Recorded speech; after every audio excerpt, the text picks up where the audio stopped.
I'll start with this one because as soon as the signing was made, I'm not gonna lie to you guys, Amik Robertson. It was just the position you wanted, right? We all wanted quarterback. We all knew this team needed a quarterback. But when you heard Amik Robertson, it's like, who is this guy? It's like when you get free food, and you're like, hell yeah, but it's like something you never had. You're like, I guess I'll try this. Yeah, we'll see what this is about. But as soon as I cut on the tape, go back, 314. I've been hyping this man up. But this is when Cam Sutton was on the team. I'm saying, hey, he might battle Cam Sutton for that CB2 spot. Mm-hmm. He is feisty. He's a dog. He's competitive. He's everything this organization has represented since they've come in. These are the type of people they want to bring in. I was giving backlash about it because, again, same thing. Got a free meal, but you don't know what it is. I don't know what it is yet. Well, here's a little confirmation bias for our guy, Amik Robertson, from Dan Campbell himself. Amik Robertson is a guy over the last couple of years. He's played both outside and inside. Yep. Kind of rare, especially for a guy his size. Is that one of the things that really attracted you guys to him, was just the ability to pretty much play anywhere in the secondary, play at a pretty high level? That was I would say that was part of it. The first thing was his competitiveness. You just said, I don't care if he's inside or outside, the guy competes. I mean, he is a feisty, competitive, challenging corner who has versatility to play in and out. And so, yeah, that's always going to appeal to us. You know, the more flexibility you have in and out is always going to, because you can do more jobs, right? It's easier to get you to the game. But the first thing that pops off the tape is how much he challenges and competes. I mean, there was no denying that. So we knew he'd fit right in here with us. There's that confirmation bias we've been asking for. Mm-hmm. You guys tune in every day. You want it. We deliver it sometimes. Obviously, we're going to tell you how we feel about it. Some of you guys still want to say Jared Goff elite. He's good. He's really good. But we're going that far. But this guy, told you how I saw it, and I gave your head coach saying the same thing. I think you should have reasonable expectations or hype around Amik Robertson. Yeah.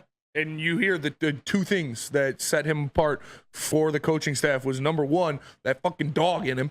He's a dog out there. He's going to compete. And two, the versatility. And that's like, those are Dan Campbell, Brad Holmes guys that love football, guys that play football hard, guys that are aggressive, guys that are dogs, and then guys that can do a lot of different things. So they're glad they got Amik Robertson. I know Easy always brought up when he was studying film at 3 a.m, like this is a guy that's going to fit on this team very well. This is a guy who's had to fight for every single snap he has gotten in the NFL, and that's not going to stop now because he's going into a situation where at first he was like, bet, I'm the cornerback 2 on this roster, flat out. And then you go into the draft, and you draft 2 of the top 5 corners in the draft. And he's like, well, shit, I got to fight again. So this is just another back against the wall, come out swinging, and may the best man win. And that's what this secondary is going to be like in training camp. So I'm excited to see what Amik Robertson does. I'm excited that they love him as that player. They love him as that dog because that's what you got in that secondary. And again, another little bit of a, maybe not so much,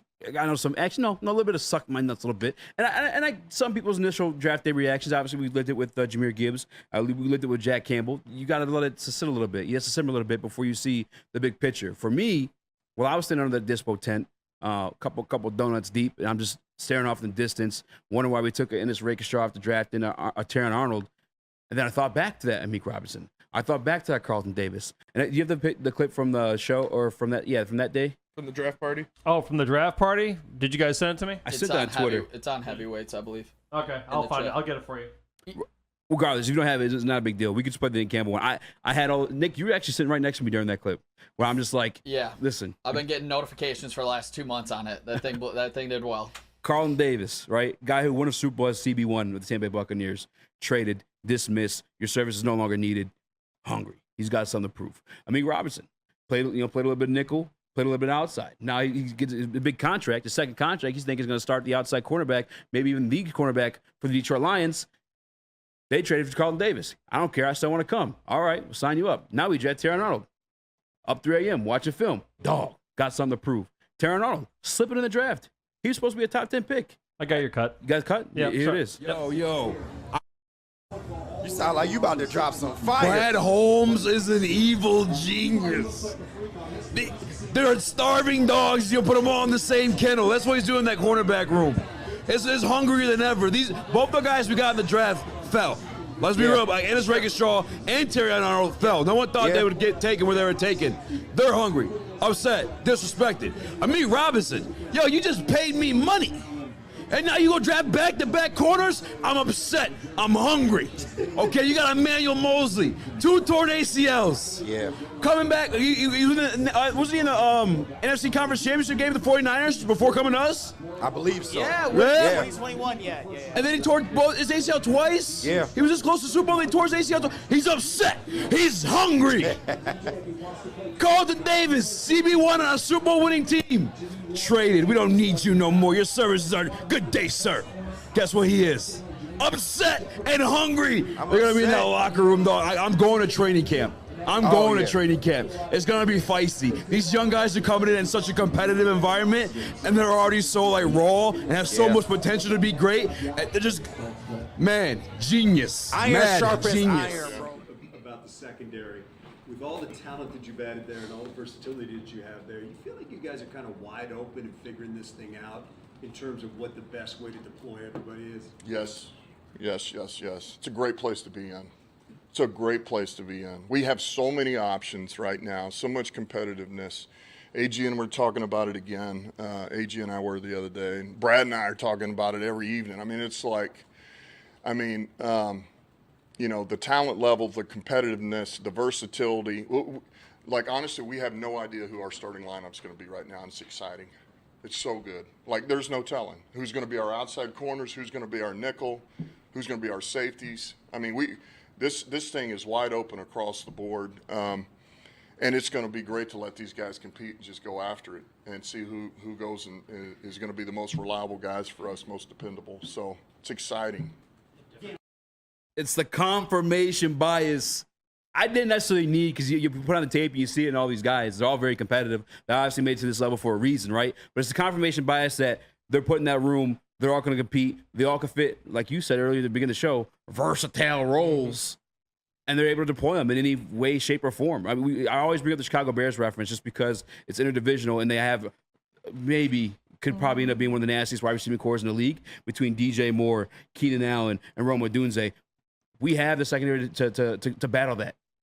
I've been talking about it like the past year. I don't think it's just one wide receiver that does it for these teams. I think it's wide receiving platoons. We have the platoon to defend that in the cornerback room officially now. And just to hear the coach reaffirm that, brother, it's got me going. Yeah, you put a bunch of starved dogs in a room, and the strongest ones are going to come out survived. And like when you have all of these guys you're throwing to the wolves in training camp that all have chips on their shoulders, that are all trying to make a name for themselves or confirm the name they already have, they are going to be battling in camp. It's iron on iron. It is fire with fire. It is to bring the best out of these guys, and you love to see it. Like, this is so awesome for the Lions camp. We talked about it last year, but this year is even more on a different level with the young dogs you brought in.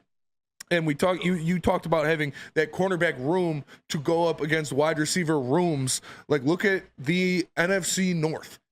You got the Bears with Rome Odunze, Keenan Allen. Who are you going to put on Rome Odunze, Keenan Allen? You got Carlton Davis, the big long body hands guy that you're going to put on him one-on-one. And then you've got DJ Moore, a speedster on the outside. You got a guy like Amon-Ra Robertson to put out there and follow him around. You look at the Minnesota Vikings. You got a guy in Justin Jefferson on the outside. You're going to put Carlton Davis, big, tall, lanky cornerback on him. A guy in Addison who's going to be in the spot. You got an Amon-Ra Robertson to put on him. Same with the Packers. You got Christian Watson on the outside. You put Carlton Davis on him. Jaden Reed. You'd rather have a guy like Amon-Ra Robertson. It is matchups. It is fit. And it is just building this team. Like I said, that everybody took shots on me for Twitter, so that a player of Kendall Vildor's ilk will never play meaningful snaps in an NFC championship game again for the Detroit Lions. Brad Holmes went into this offseason with a mission that was his goal.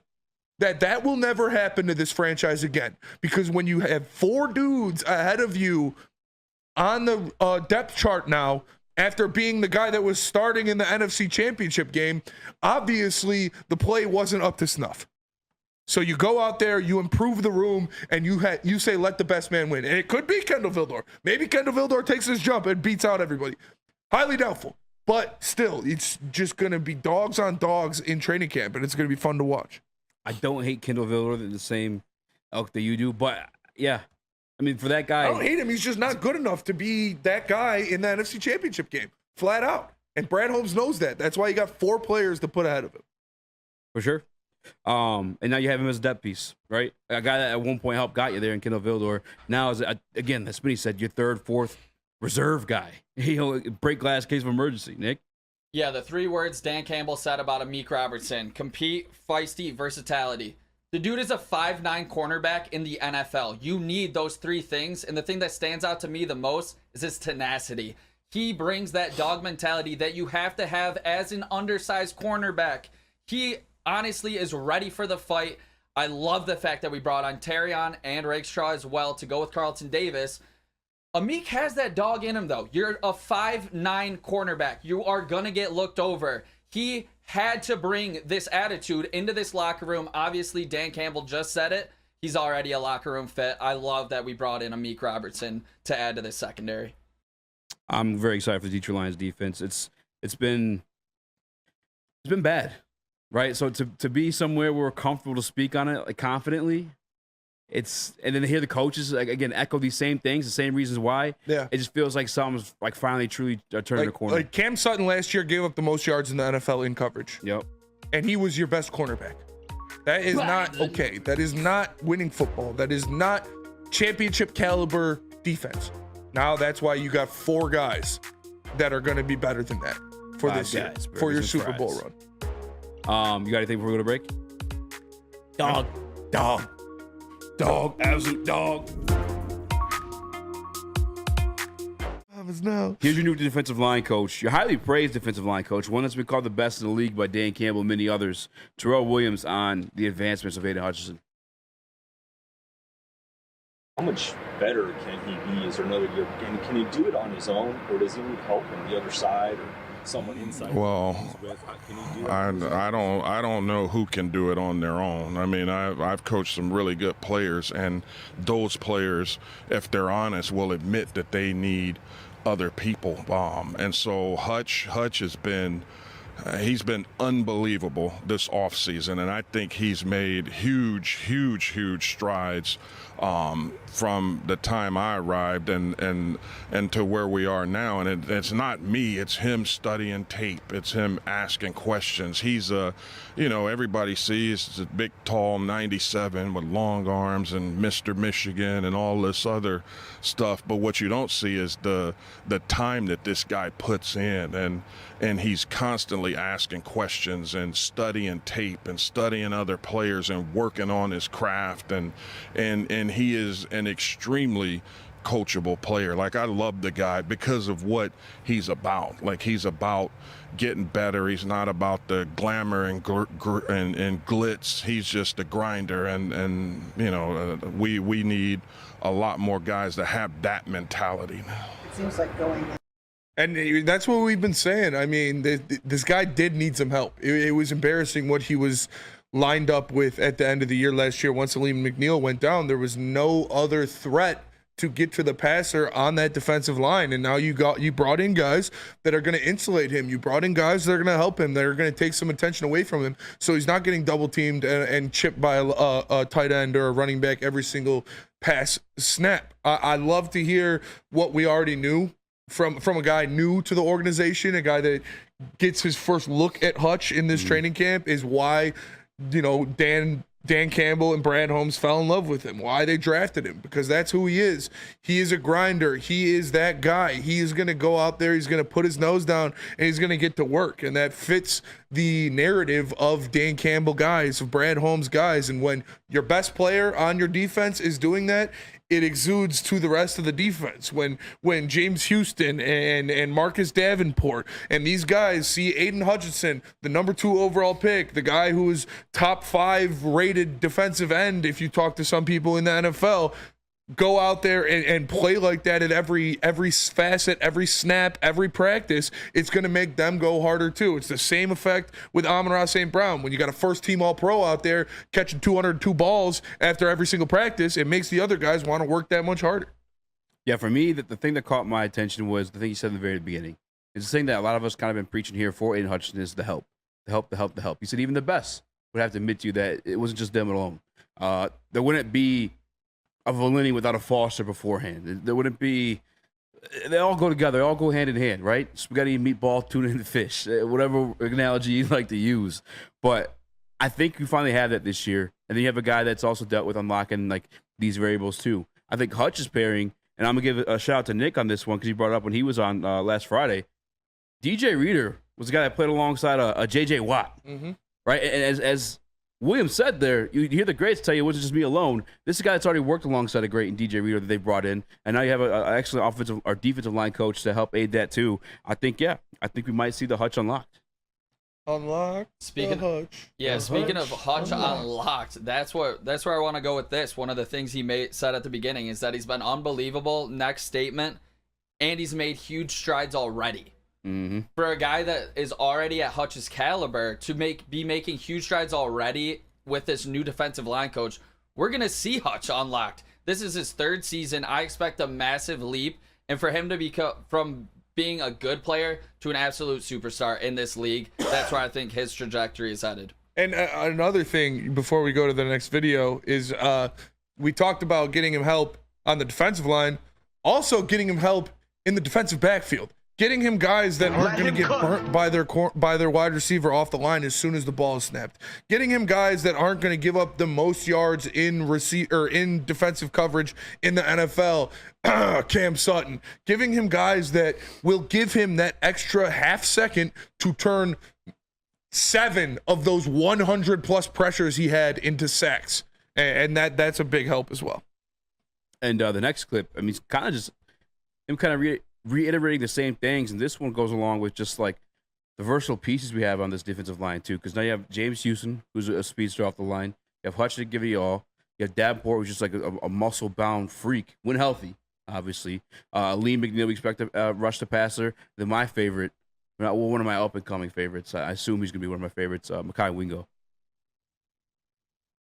With Wingo and Onwuzurike a little bit on the edge, Dan said that's to make it so you have to rush fewer in some situations. What is the value of having, I guess, the flexibility where you can have some of those 3-man heavy fronts to give you some schematic flexibility? Sometimes rushing a passer is pairing up the certain guys with certain players, and if you got a guy that's a speed guy and he runs, up the field, then you need a guy opposite him that can crush the pocket so we don't create big seams in there. So I've always liked to put bigger guys on the edges sometimes and put some of the smaller guys inside. So it'll be fun because I do think that we have some flexibility with our personnel and what they're able to do now. And you look at his track record of guys that he's done this with, like the Nico Autry, like Jeffrey Simmons, like dudes that are not on paper the sack artist or the best edge rusher, but like he said, matchups make the man. You put them in advantageous matchups to where they can use the things that they do best to get to the quarterback. We're gonna see Hutch on the inside making some moves. We're gonna see a guy like Levi or even Wingo on the outside using that bull rush to get a tackle off of his back foot. You put these guys in the best situations for them, and you can't keep feeding this offensive line on the opposing team the same look over and over and over, because they'll just fall into that same scheme, same blocking pattern, and they'll get in a rhythm. You switch things up, you do some stunts, you move some things around, and the big uglies on the offensive line, they get startled. They're not ready for it, and that's how you get some of those cheap sacks. And maybe that's a genius in this guy, right? Like just chefing up what's the defensive line to put out there and what's down, like who's working what side. Watching the offensive tape to see what type of guys these offensive linemen struggle against and where you're going to match them up. Because don't forget, Aiden Hutchinson, another guy you play inside as well. He did his rookie year. Yeah. I think he did at times in Michigan.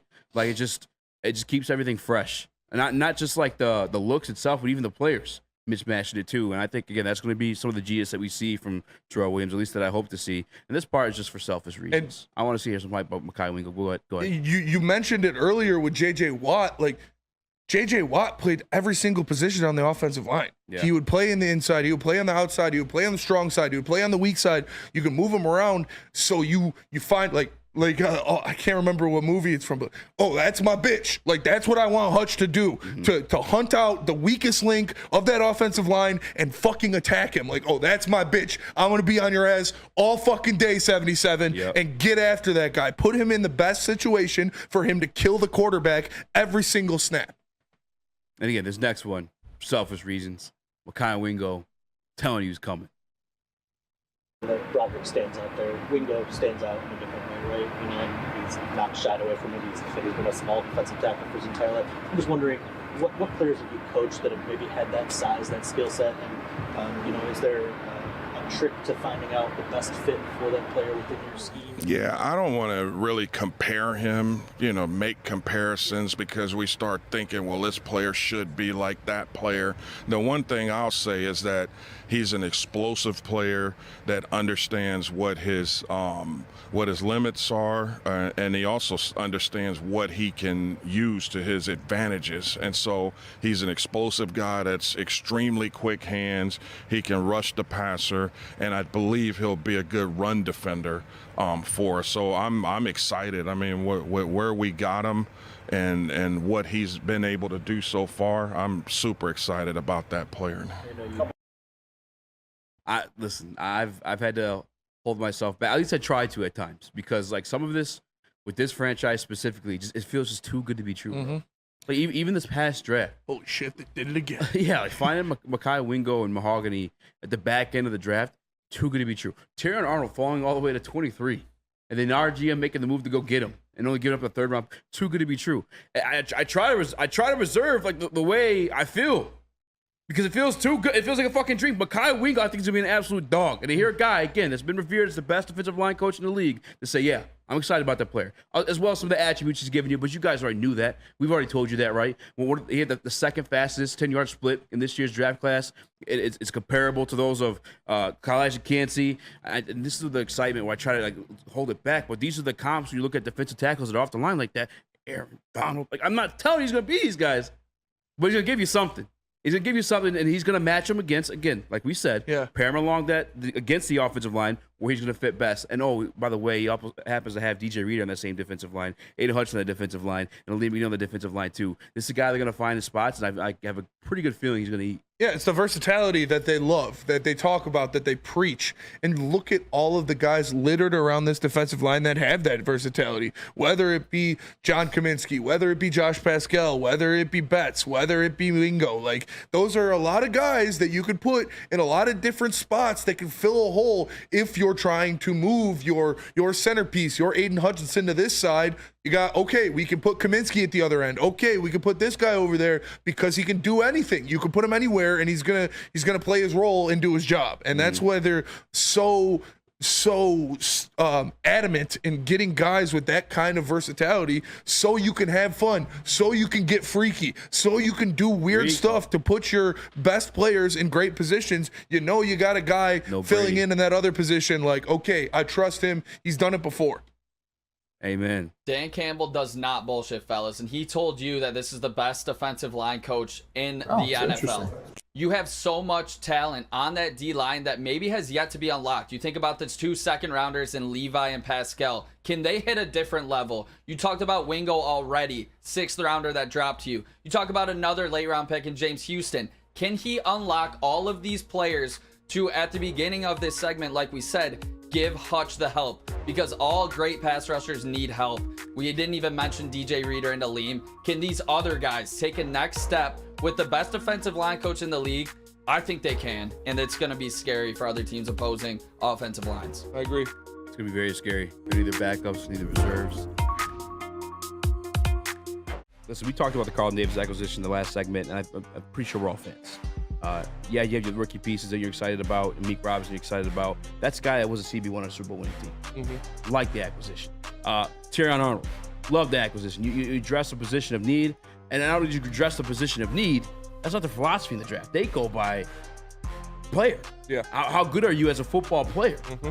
And we were able to acquire that at a position of need. That's a home run in my opinion. All right. Back to back. Back to back did it again when they got Ennis Rakestraw, who once upon a time was mock drafted to the first round as well. Top 50 prospect on some people's boards. Double shot of whiskey. Yeah. Right? You grabbed a former Pro Bowl and former Pro Bowl as recently as last year and Kevin Zeitler to fill the guard spot that you lost Jordan Jackson to. Let him cook. Yeah. You re-signed Graham Glasgow to a really affordable contract. I think the DJ. Oh my God. Okay, hold And on. guess DJ what? Reader, Yeah, one of I the was about to highest grade say. defensive tackles. Yeah. Also signed him and brought him in too. Yeah. I think the Detroit Lions had a pretty good offseason. And you lock down your Hall of Fame loading left tackle of the future, who plays right tackle right now. And you lock down your Hall of Fame loading best wide receiver in the NFL, Amon-Ra St. Motherfucking Brown. You just got Amon-Ra St. Clown. You lock down the best quarterback in franchise history in Jared Goff. So sounds like a pretty damn good offseason so far. Okay. All right. Carrying on. I think it's a good offseason. However, Seth Walker from ESPN graded everyone's offseasons, and he gave the Detroit Lions a C. Nick, I don't participate in ESPN Plus because of garbage like that. What was the reasoning behind this? Biggest move, extending quarterback Jared Goff for $113.6 million, fully guaranteed. Move he liked, Kevin Zeitler, and re-signed Graham Glasgow at value prices, not mentioning DJ Reader or any of the contract extensions. And move I disliked, the price they paid to extend Goff. What's this guy been doing? Just checking out Cowboys camp all year? Does he not have a effing clue what's going on in Detroit? Yeah, this guy's a turd, honestly. If you're gonna mention that stuff, not mention them adding a top 5 defensive tackle nose guard in football, adding a cornerback 1 from a team, re-signing the best non-quarterback in the NFL in Penei Sewell, re-signing a top 5 receiver in all of football in Amon-Ra St. Brown. If you're not even going to put those into the equation, then what are we doing here? On top of having a great draft class, getting 2 steals in the 6th round in Mahogany and Wingo, I don't know, man. I feel like these guys don't pay attention to the Lions, and they're just like, they just look for headlines like, oh, they re-signed Jared Goff. We're going to talk about that. Like, exactly, and that's what he had to say. The most important transaction the Lions made was the 4-year, $212 million extension they handed to Goff. It's not a move I can endorse at that price and has the potential to hamper the organization for years.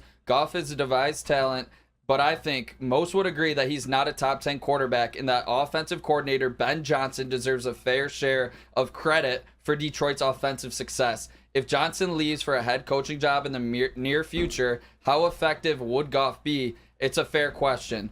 well, when you put it like that, no, I mean, Is he grading for like this coming season though, or is he grading for the future? Because if you're grading for this coming season, who gives a fuck about that? yeah.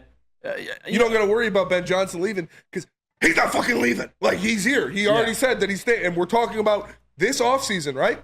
For next season, where they're going to be a Super Bowl contender. It'd be pretty important to lock down the quarterback that took you to the NFC Championship game last year. So I understand. This show, more than anybody on the network, has their concerns about when Ben Johnson leaves. But that's in the future, baby. We don't got to worry about that. We're talking about right motherfucking now, the year the Lions are going to go win a Super Bowl. And right fucking now, this team needs that locker room to be in sync, moving, stride for stride, on the same page. You cannot do that with a quarterback that doesn't have a contract extension. You can't. We've seen it play out with the Lamar. He didn't even play in the playoff game that team was in, the Ravens, when he was playing on the last year of his contract deal.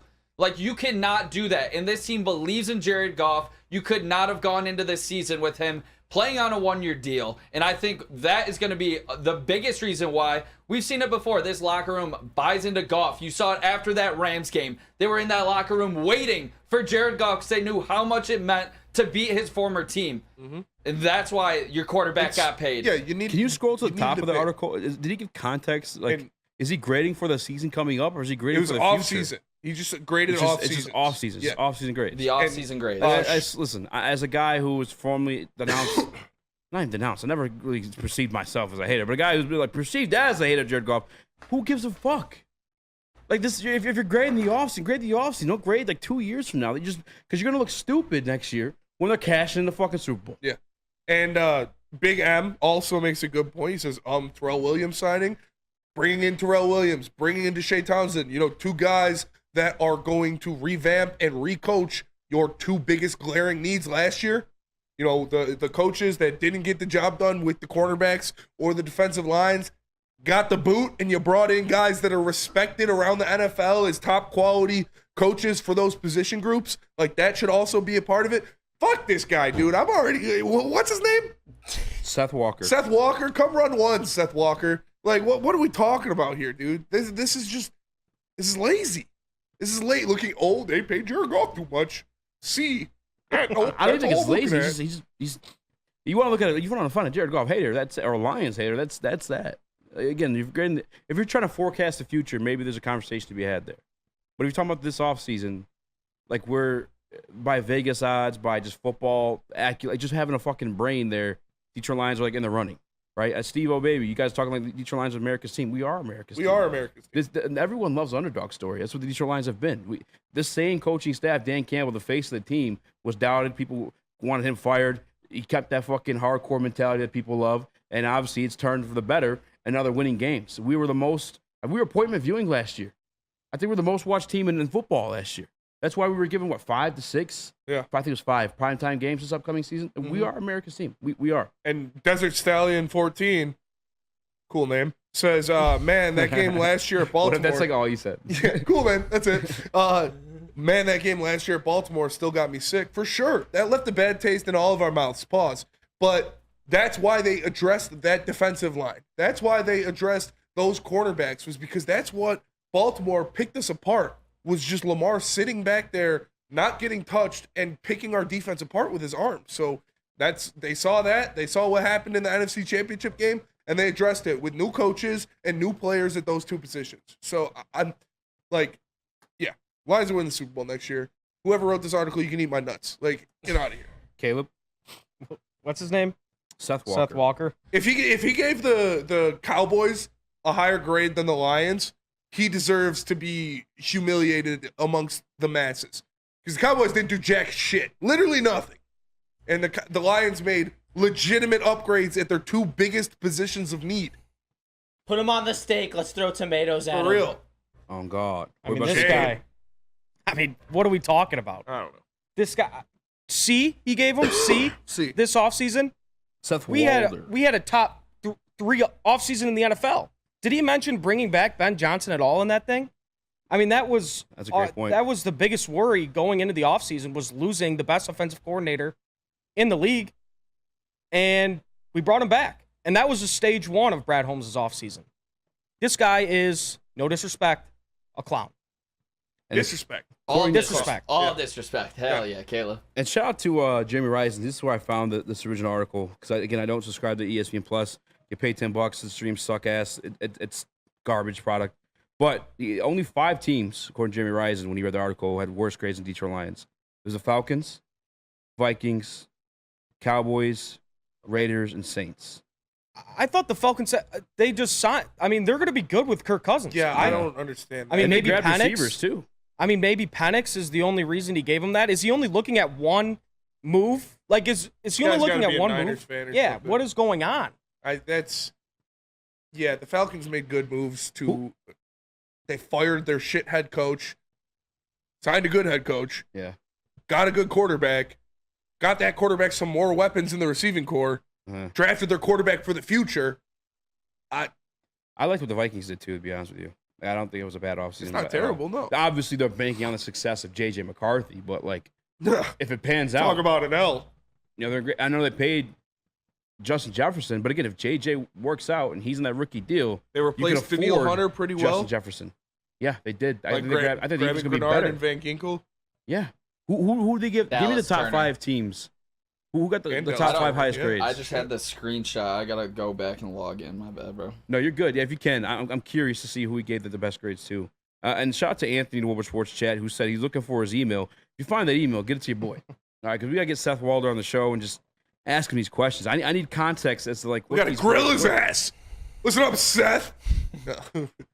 Please come on the show, Seth. We'll be civil. We have been pretty civil. We definitely, people were mad at us how civil we were with Bukowski. But he's a cool guy. Yeah, and we got into it too. We made a bet. Yeah. Although he backed down on his He did back down. He was scared. And I should have held that to him because I am kind of nervous about Christian Watson. I'm not. I ain't gonna lie. I had something else coming on the way in too. Mina Kimes was going to rank the Packers offense over the Detroit Lions on her top 10 offensive rankings. But you didn't. She got bullied into switching it up. She had the Lions 5. Come on, Mina. Packers 4. What the fuck, Mina? Or Lions 6? No, she had Lions 6, Packers 4. What happened, Mina? You were all about the Lions. Now you're folding. I screen recorded the beginning intro part of that too. I'll send it during the break. But yeah, I think they're gonna be a good team. I think they have a good offense. We were literally top 5 last year. I have a question for you guys. Yeah. Do you think even that wanted it's to go. I did media want to go fatigue? off, Peter. I did. Do you think it's media Held it fatigue back. at this point? Because now they're hearing the Lions are good, and now everyone's being a critic and wants to try to make up every which way that we're not going to be successful. Do you just think that there's a media fatigue going out there right now? It's what happens. Like, we were the cute story, the comeback story. Look at their coach. He wants to bite kneecaps. Oh, Jared Goff, isn't he so cute coming back? No. Now they're actually a fucking problem. Oh, they're actually a very good, well-run organization now. Oh, they actually have one of the best rosters in football. Oh, shit. They made it to the NFC Championship game and we're winning through half of it. This is a team we actually have to look out for. This is a team that is better than our fucking media darling Dallas shit Cowboys. Like, we're the villains now. It's the villain era. Shout out Brad Holmes. We're not your little cute neighbor from down the street. I was going to say something, but I don't want to. We're actually villains now. Doesn't matter So if you got gotta one worry ass about cheek us. and 3 toes. I will can't beat be your ass. you can't be calling us cute and such a good story. No, now we're sitting at the big boy table and we're looking down at 95% of the NFL. And we're going to kick your fucking teeth in. 'Cause we're the fucking Detroit Lions. That too. Nick, did you see? Sorry, Izzy. Did you see? Mina's Korean, I believe. Mina's what? Korean. I believe. Yes, she is. Who they have in the top? Who do you have in the top 5? Eagles was top. What are you I thought they had a pretty damn good Eagles offseason. had a damn good offseason. They didn't like that Saquon. They didn't like the Saquon contract. But one thing that they did say in the top of the article was that it does involve coaches and like extensions for the future. And if it involved coaches, they didn't even say that was like the key, retention. You have both offensive and defensive coordinator coming back, 3rd year in the offense with Jared Goff. It's going to be a top 3 offense. I don't think you can debate that moving forward unless Jameson Williams somehow cannot be a wide receiver too. And even if that's the case, you have St. Brown, Sam Laporta, the best running back duo in the league, I would say. And a great And offensive the best line. offensive line in the league. Exactly. I don't think you can debate that. So I just don't understand what this guy's talking about. And you got to give him credit for drafting Terrion Arnold and Rankstraw. This team, it got so much better this offseason. Like, I don't really even see where they failed to. And I personally am not a big Josh Reynolds guy, especially after the NFC Championship game. I know he was big in some spots for 3rd downs for Jared Goff. Yeah. But after what he did, no. You are. He was solid all season. You're butthurt from one play. 2 plays. He choked. Yes, but twice. But like the whole entire season, not a guy that I want on my including team. the first playoff win in over 30 years against the LA Rams. Josh Reynolds was a big piece of him. He choked twice in the butthurt. NFC Championship game to get to the Super Bowl. That's not a guy I want on my team in a big spot. He was good for the Detroit Lions. He's really good for the Detroit Lions last year. Other than those 2 Besides to go to the Super Bowl. That's fair. And then to answer your question, Justin, I don't think it's media fatigue. It's just what modern media is, right? You're not selling newspapers anymore. You're selling ads on your website. And I just said it, Detroit's America's team. Everyone's kind of keeping up with what Detroit Lions are doing. If you're going to bash Detroit Lions, you have a million fucking people. We just set the draft record. Yes. To put it in perspective. Yes, we are America's team. We just set the fucking all-time NFL draft record in a fucking Midwestern town. And it was cold draft night, by the way, here in Detroit. Yeah, it was. You've had it in Tennessee, you had it in Vegas. We were the ones to break the fuck. Yes, we're Detroit's team. So they know when they put anything negative or anything fucking silly or stupid about the Detroit Lions, it's going to gain traction. We are one of the only teams, only cities in Detroit to have its own. Everyone has like sports talk radio. We have our own digital fucking network. Media company, yeah. Yes, dedicated to Detroit teams. Like Detroit is the best sports town. Burn Best in the Woodward sports fans. Sports chat says Packers don't have a 1,000-yard receiver, and I don't buy the running game getting better. Losing Aaron Jones, who literally won that playoff game. Yeah. I'm not mad at that at all. Who said that? Burn. Burn. Yeah, But I'm agreeing. off of what you said, being, this is a click-based business now. This is an impression-based business now. They know, all pause intended, no Diddy, no Brady, none of Brady. Lions fans ride harder than any other fan base in the NFL. We've taken over stadiums. We've gone to the frozen tundra of Lambeau Field. We've gone to Tampa Bay on their creamsicle delivery and brought the thunder. They know if they put something bad out there in the media, Lions fans are going to freak out and be like, you shut the fuck up, and they're going to get all the interactions they want. Shout out the Bulge Army. Shout out the Gibbs girls. Shout out to everybody that rides on Lions Twitter because they know. They know. If you say something bad about the Lions, we're going to come up and we're going to yap because we know. We finally fucking have a good team. We finally fucking have a well-run organization that was in the NFC Championship game. You could have talked shit about us for 50 fucking years. You can't now. You can't now. We were in the NFC Championship game, and we're going to win the Super Bowl this year. So keep fucking talking while we're hosting the Lombardi Trophy at the end of the year. Let me talk to you. Handed ass. I'm playing. Who are the other teams, just real quickly before we go to break? Who was second? Who was third, fourth, and fifth? I know these top 5 teams. Some Seth Walder. Give me a sec. I'm not mad at the Eagles being in the top 5. I don't know if they're number 1. I'd have to like sit down and do my own grades, I guess. It's a long ass article. Maybe we do that. You gotta pay for that article? Crazy. ESPN Plus, yeah. Yeah, my brother has it, so I gotta go through it. Chiefs, Chargers, Dolphins, Pats, Patriots. What the fuck did the Dolphins do?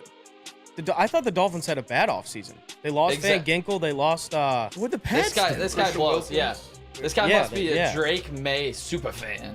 I can give you Chiefs. Sounds like a Boston guy. I give you Chargers, but the Pats being there is fucking crazy. Boston. Pats is wild. Boston. The Pats being there is wild. If you're gonna grade Minnesota bad because they grabbed their rookie quarterback, what the fuck the Pats do?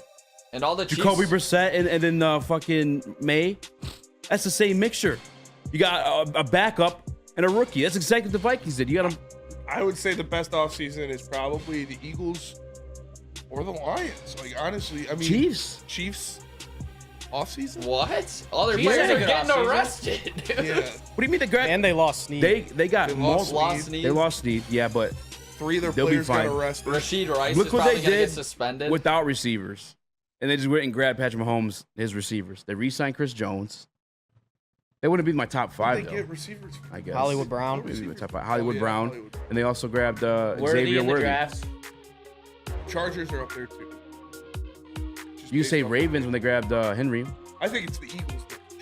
Eagles for sure. If we're considering coaching staff. If we're considering coaching staff, Detroit Lions are by far not a C. That's a B plus to A. Yeah. Honestly, it's an A. For damn sure. Tom Brady was on the Colin Cowherd show on Thursday, and I listened to it, but it wasn't until the second time around.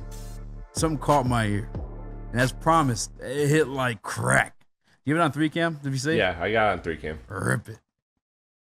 Yeah, and the ability to develop that player, to give him the tools so that when he gets to the line of scrimmage and he sees blitz, okay, if they're blitzing me, these are the 2 protections I can use when they blitz. These are the 2 or 3 routes that I can signal to my receivers that can beat the blitz. Or vice versa. We're anticipating blitz, so we call a play that's going to protect. And nope, they're actually playing a very safe zone. I want to make sure I can get all my players out into the route, and I can change the call, the protection, and the route so that everybody can get into the defense. So what are you trying to do? You're trying to give the quarterback to really be a field general. Quarterback, you got the last swipe at the pencil. You know, the defense can call their play. They're going to line up. Offense calls a play in the huddle. They walk the line of scrimmage. Defense calls a play. They adjust to the formation offense is lined up in. They have their call set. It was always my job to say, well, I know what my play is. Now I look at the defense. Okay, I think I know what they're in. Does what I have call, is it going to work? And that was my judgment. And they would have to live and die with my judgment, the entire team. Now, I developed the trust within the team, my teammates in the organization to say, Tom, we want you to have that. We trust you to have that final swipe at that pencil. But we're not going to snap the ball into, let's say there's a safety blitzing off the right side, and I got to run right at the right side. And I know that nobody can block him. I'm not going to snap the ball and run it into the strong safety blitzing and tackle our running back 4 yards in the backfield. I'd say, okay, if the strong safety's coming on the right and we got to play to the right, what do you want me to do? You want me to run to the left? You want me to check to a pass? those are the options. That's how I would think about the game. There was always a reason why I did something.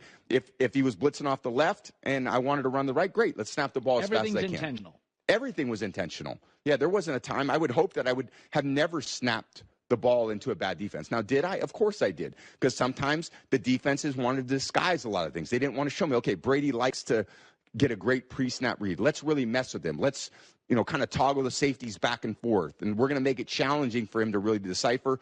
Buffalo, when I played Buffalo, they wouldn't move until after the ball was snapped. So if the safety was coming down on the left or on the right, they were going to do it after the snap all the time.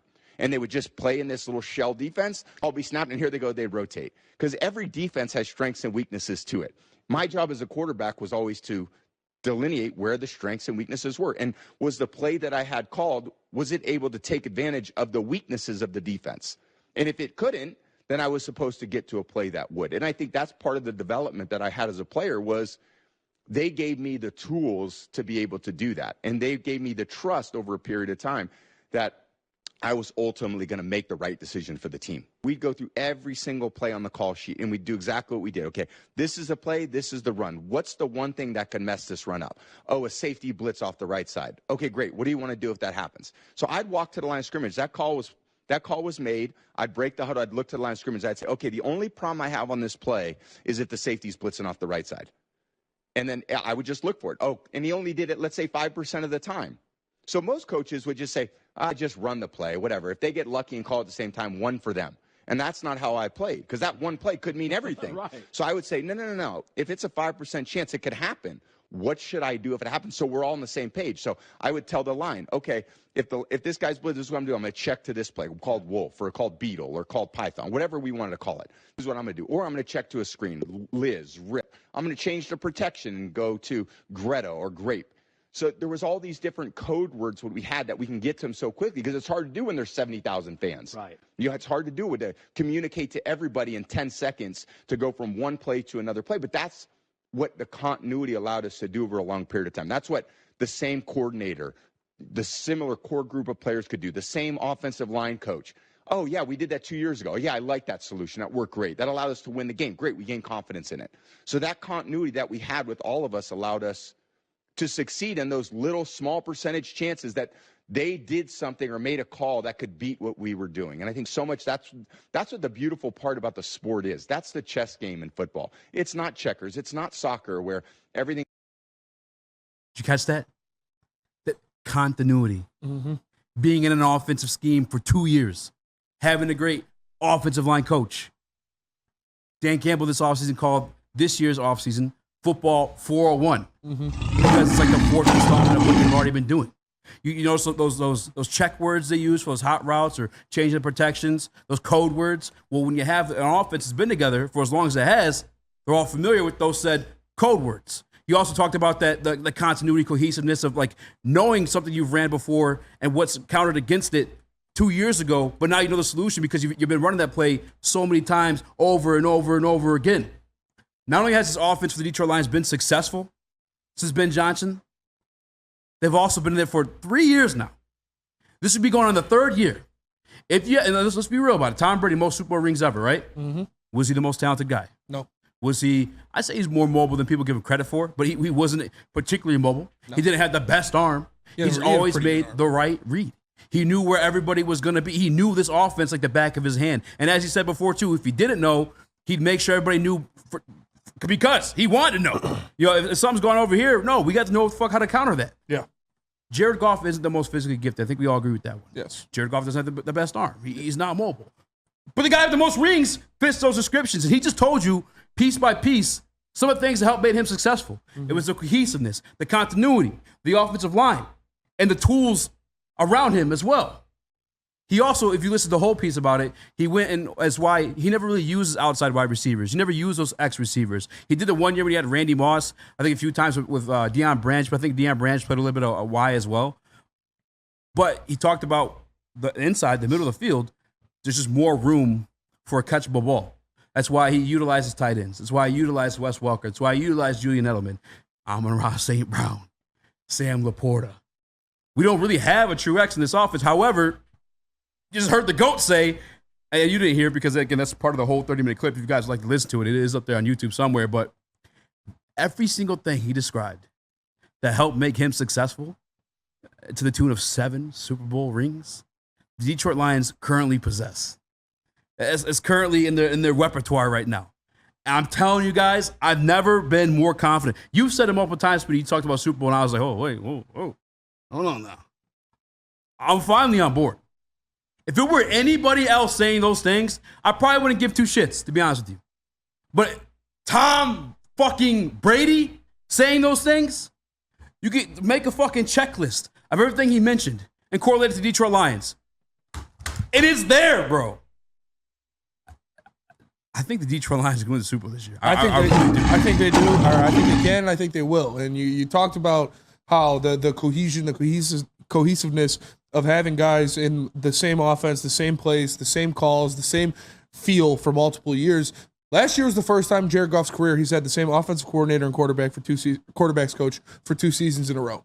So this year, obviously, will be the first time in Jared Goff's career that he's had the same offensive coordinator / play caller and quarterbacks coach for 3 years in a row. He is extremely comfortable in this offense. He knows it like the back of his hand. And like Tom Brady said, you put the pieces around him. You put the pieces around Tom Brady. You put the Aaron Hernandezes, the Rob Gronkowskis, the James Whites, the Danny Amendolas, the Julian Edelmans, the Wes Welkers. You put them around him that benefit him. What is the first thing that Ben Johnson did when they traded for Jared Goff? He sat down with him and built this offense on his strengths, built this offense on what he does best, on what makes him a great quarterback in the NFL. What has Brad Holmes been doing since he got here? Drafting offensive weapons that benefit Goff, that bring the best out of Goff that throws them the ball, and all of these guys, when you get the ball in their hands, they go out and make shit happen, like Laporta, like Gibbs, like Amon-Ra St. Brown. You give them the ball, and they do the rest. So Jared Goff being in this offense where he needs to put the ball in the same spot for these guys who have been in the offense where they know where that spot is, they know when the ball is going to come out, they know where Jared Goff likes to place the ball. It makes everything easier because they're more comfortable with it. They've been doing it for so long. So yeah, it's definitely going to help. And the more you do something, repetition makes mastery. And them continuing to run this same offense, the same system, with the same play caller and the same coaching staff is only going to benefit them. Now, I'm blessed to where all my takes are on wax. Everything I have to say is in a microphone, it's recorded, it's documented. You can look it up, pull the receipts if you'd like. And I've said these things, right? I've been comfortable and confident in these things. That's why last year, with Ben Johnson being the offensive coordinator, I'm like, listen, this is our last year with this guy. They know this offense well. Go all in, get to the Super Bowl. I had nobody, including the organization itself, had any fucking clue that Ben Johnson was going to return, making this a 3rd year within this offense. Like that is like the plus side of this. That's why it's football 401. And yeah, I speak of these things of Jared Goff being better. In fact, I've already been on record saying like he'll probably be his best year. Again, everything I say is documented. Yeah, like. However, when Tom Brady says it, it then equates to like reality when it comes to Super Bowl championship. When Tom Brady says it, it's different. Yeah, like, it's more than me hypothesizing. It's real. Football 401 is a graduate level course for a reason because you've already put the work in. You know the scheme. You know the system. Now it's time to go out there and implement the mastery of it. And that's what these guys have been doing, working so hard. Ben Johnson has them knowing what they want to do, where they want to do it, and how they want to do it. And you see, we talk about it all the time, how Goff, it takes him a little while to get used to his receivers or to get comfortable with his receivers. That might be true for guys on the outside, but the guys in the middle that hop in there and they immediately take off is because that's where he wins, is in the middle of the field. And he knows where the receiver is going to be, when he needs to get rid of the ball. Everything is down to an exact science. And Jared Goff executed it masterfully the past 2 seasons. And just real quick, too, comment from, let me find it here. The Shaquille Oatmeal. Shout out to the name. Loving it. Says, I'm not discrediting how good Goff is. But if that's the case at Easy, then why didn't Goff have more success in LA? So the stuff that Tom Brady was talking about, the cohesiveness, knowing what works and what's...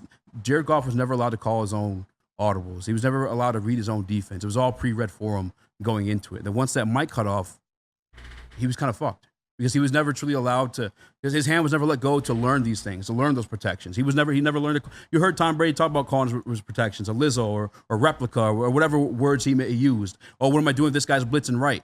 Jared Goff never had the full autonomy to call those. What they did in Detroit, and it took a while to get there. However, again, Ben Johnson being the brilliant coach that he is, sitting down with Jared Goff to game plan and make sure that he's comfortable with these things and knows them himself, he does know that. And not only does he know it and got to like learn it and grow in it, that's exactly just that, the growth. You heard Tom Brady in that clip use the word development, right? He's also given the tools to help himself development. So like if I have to call, the Lizzo or Ringo or whatever the hell it may be, okay, well I have a Sam Laporte over here and I have an Amon-Ra over here. I also have a killer ass fucking offensive line and run game to follow suit as well. So like that's the difference between Jared Goff kind of just, I guess I don't know the word, plateauing in LA versus being able to grow in Detroit. Yeah, in LA, like you said, Goff was never allowed to be that guy making the decisions at the line of scrimmage, reading the coverage, audibling the plays. He also never had the same offensive coordinator and quarterbacks coach for more than 2 seasons together. He also, I talked about it before, Sean McVay and the brilliant man that he is, he was trying to use Jared Goff, the square peg, to put in the round hole of his offensive scheme instead of building a square hole to put the square peg in like Ben Johnson did, where he built the system around what Jared Goff does. Sean McVay was trying to put Jared Goff into his scheme, which was the downfield shots and the action and attacking down the field and stuff like that. And that's not his strength. That's not what he does best. And it's been shown in Detroit that what he does best can win you a lot of football games when you attack that middle of the field and have an extremely strong run game. And that's what's happened. You hear the term practice makes perfect. And another thing he said, and again, not in the clip that we played, but if you guys want to listen to the whole piece of it, he talked about how instead of learning, it became militant. Like the way the offenses ran, the way the defenses ran, like they knew what they had to do and they were just executing then at the assignment. There was no warning what it was just executing it to a T and knowing what you were seeing and what you had to change to. That's what the Patriots became, and that's what the Detroit Lions have become. Not only just with like the offensive, but as much as some people don't like AG's been there now just as many years more than Ben Johnson. Mm-hmm. And so the same veteran voices in that locker room that understand like his philosophy, what it is, the core of it, that's only going to continue to grow. On top of adding the talent too, like it's a fucking Super Bowl pie. Beautiful storm. At the bake sale. It's a whole Perfect enchilada. Storm. It's the whole enchilada, and you're at the bake sale, ready? The only one selling enchilada at the bake sale. You're making money.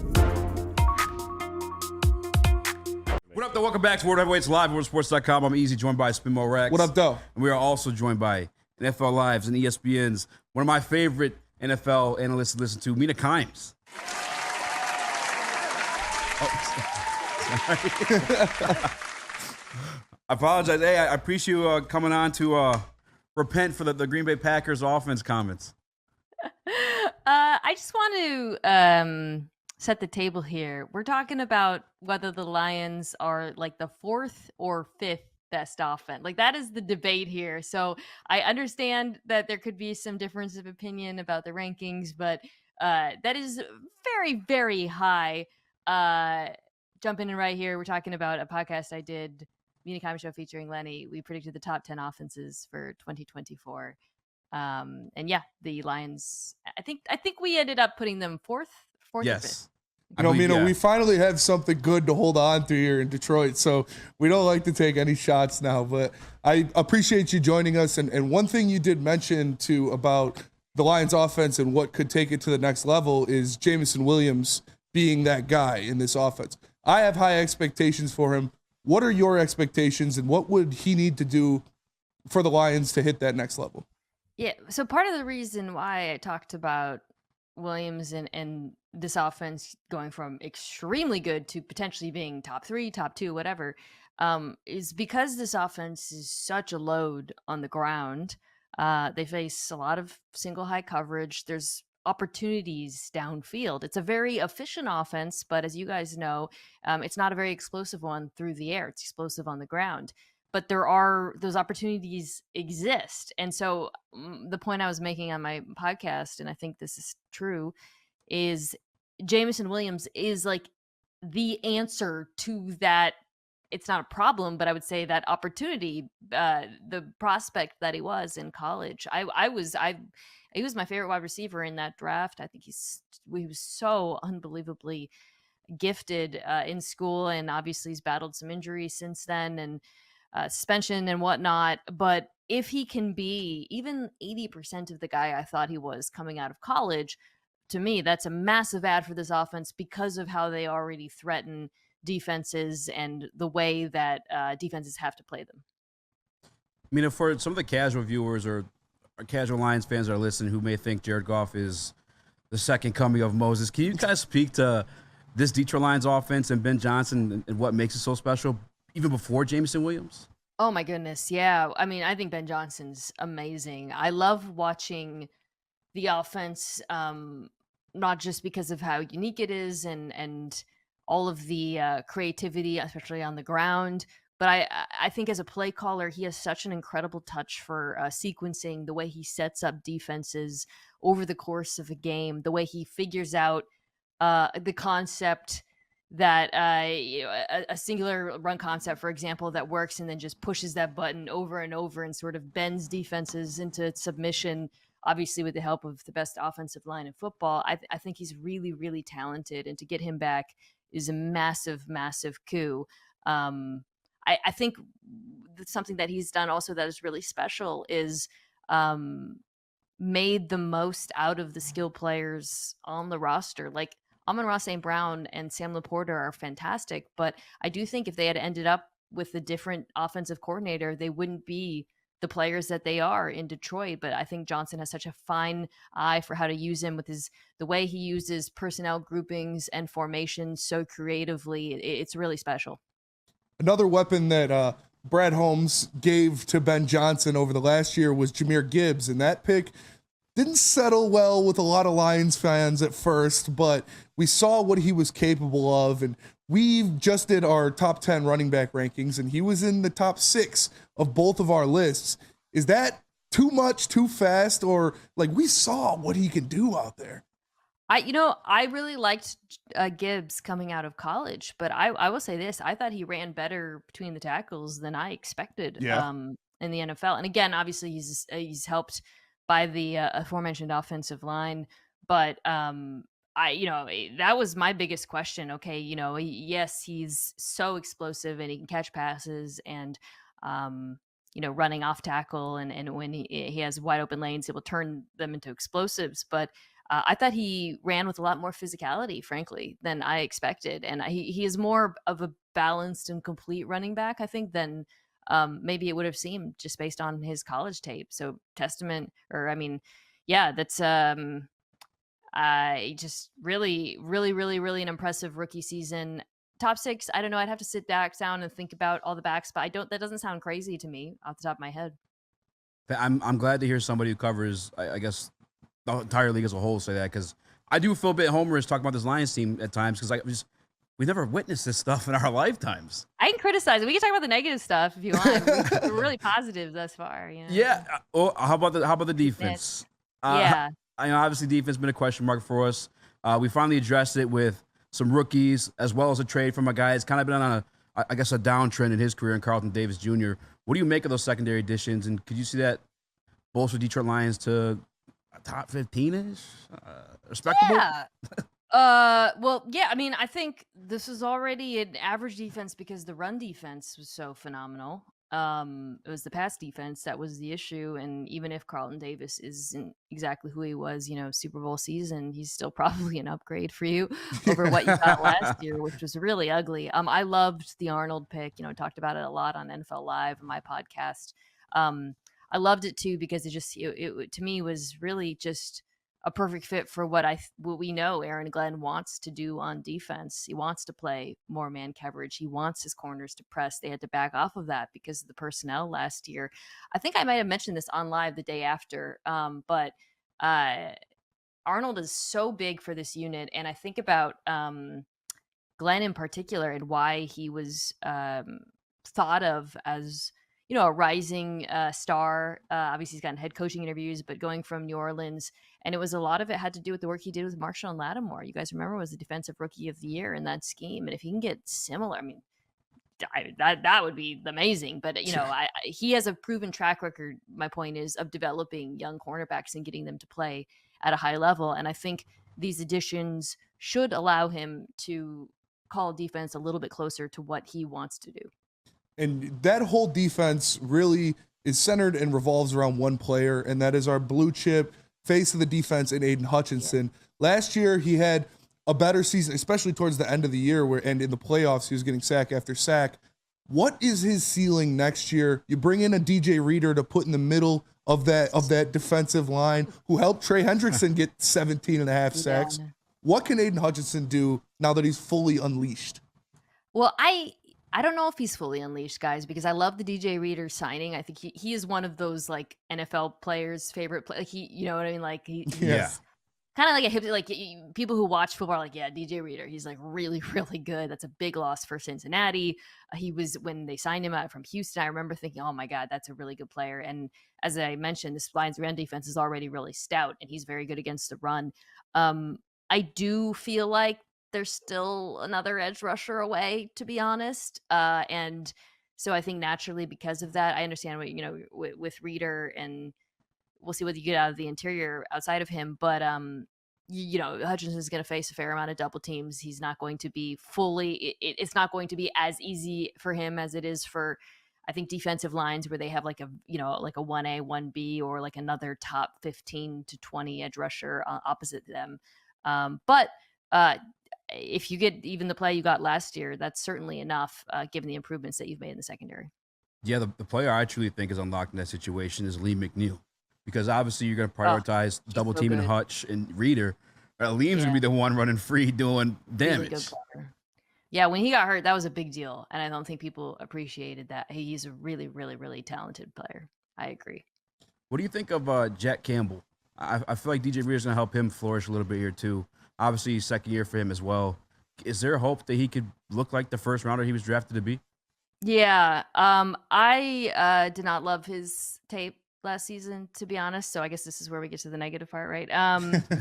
Yeah, no, I mean, just to be honest, like I didn't think he had a great rookie year, but I think it's worth mentioning very few off-ball linebackers seem to do well when they come into the NFL these days. And I think a lot of that has to do because of offensive coordinators like Ben Johnson, who really isolate them and make their lives hell. It's very hard to play linebacker right now in the NFL because of all the motions and the RPO-centric offenses and everything that offensive coordinators do on that front.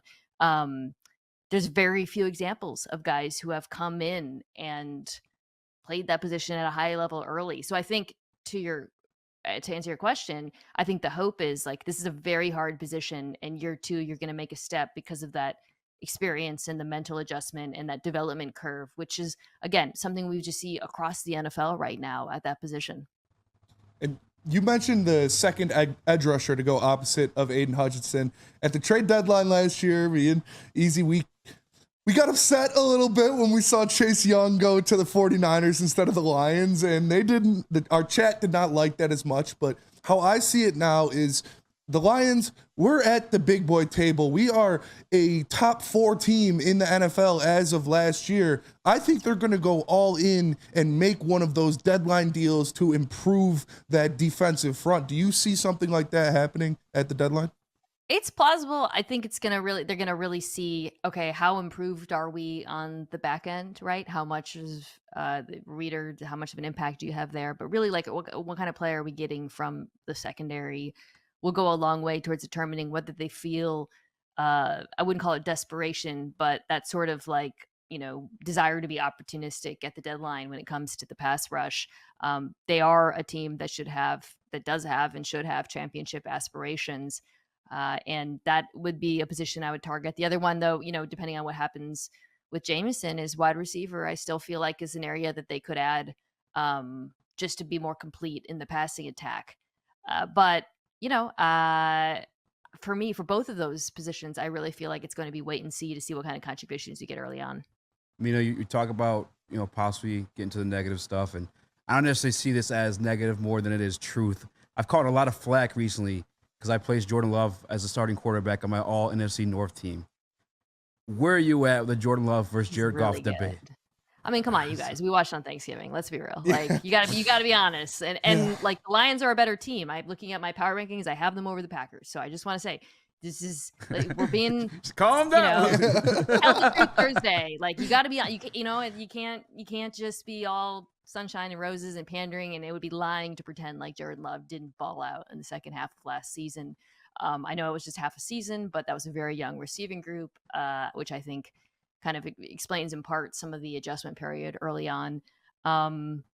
He's, to me right now, the best quarterback in the division. I think he's one of the best quarterbacks in the NFC, the NFL, and that sucks, right? Because it's like, God damn it, how'd they do it again? That sucks. That's got to be so infuriating as an NFC North fan. Yeah. But the good news for you is you have a ton of other pieces in place that are not only going to be good this year, but are going to be good for a long time. This team was built in the trenches. It was built extremely well, and you have a head coach and GM that appear to be amongst the NFL's best. And, we appreciate you so much for joining us and I know you have a very busy schedule and breaking off some of that time to share with us. Before we let you go, Dan Campbell, he is the face of this team, honestly. He is a media darling. I wanted to know if you had a specific Campbellism that is your favorite or something that he's done out of all of his quotables that you like more than the rest. Two things I love, I'll come to mind. I love that he has 2 teacup Yorkies. I saw that photo of him. I was like, yes. Yeah, like whatever, like this is like a green flag. This is a confident man. He is not embarrassed of his 2 tiny dogs that he'll perch on his shoulder. But the other thing is, like, I mentioned this. I did a top 10 coaches pod, and he finished in the top 10 for both of our rankings. I had Kevin Clark on, and I talked about this a little bit then. It's with a head coach. Sometimes it can be like hard to pinpoint, especially if they're not the play caller. What is he doing? And I think with Campbell, it's very easy because he's obviously established a culture, the way people talk about him. It makes it very obvious the impact that he has on the organization. But something that I really loved last year, the Lions drew some criticism for the aggression. And I know sometimes with people like me who like using analytics, we can be, people are like, you just love everyone who goes for 4th down. That's not true. It's there, it really comes down to like situation, but also I love it when it's obvious that it's the coach not only knows why they're doing it, he sticks to his guns, but he gets organizational buy-in. I think it was after I don't know if it was after, and I don't think it was after the playoff loss. I think it was after the famous did not report game where ouch. It was, I know, sorry, but I think it was Alex Anzalone who wrote a piece or something about it, and he was like, he was like, yeah, we've gotten some criticism for, going for it or going for it, whatever.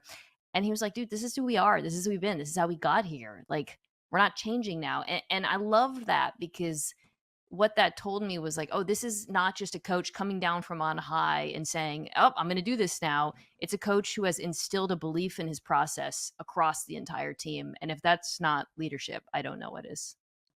Mina, again, I appreciate you taking the time. Guys, if you haven't checked it out already, it's the Mina Kimes Show featuring Lenny. There's always a little pun in there every time that begins. Top 10 defenses this week. What do you guys got coming out next week?